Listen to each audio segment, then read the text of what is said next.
Mayer, Chapter 7, Redundancy Theory. Principle 1. Do not add on-screen text to narrated graphics. Learners cannot process written text and narration of graphics at the same time. The psychological reasons behind Principle 1 are the following. Cognitive theory of multimedia learning. Our separate verbal and pictorial channels have limited processing that can occur. Extraneous cognitive load. Screen text overloads visual channels. This wastes processing. And extraneous cognitive processing. On-screen text wastes cognitive processing since students may compare the printed words with spoken words, which overloads their working memory. Redundancy is good when students have time to process, if there is an auditory processing difficulty, for technical words or new vocabulary, and if the text is shorter than the narration. Redundancy is bad when it is distracting, it hurts learning, and remember, less is more, not more is more. Principle 2 of the redundancy theory. Consider adding on-screen text to narration in special situations.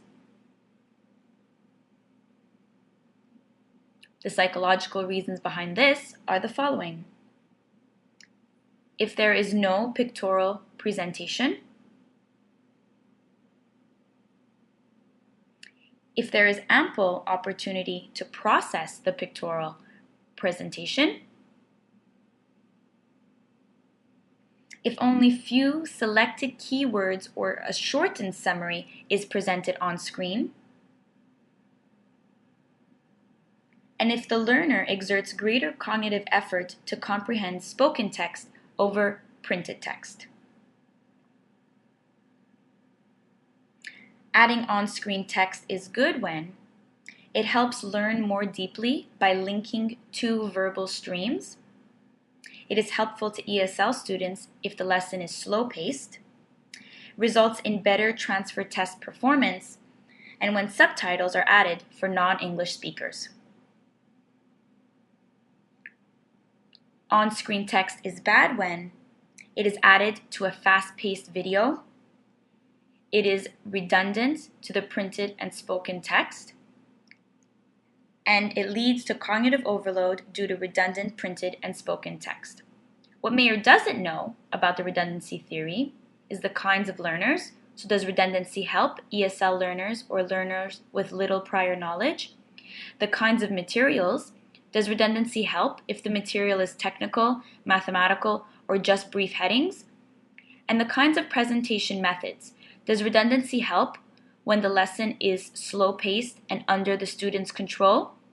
These are all aspects to consider. Have any other questions? Feel free to contact Claudia, Eric, Joanna, Catherine, Melissa, Stephanie, or Sonia at redundancytheoryexplained.com.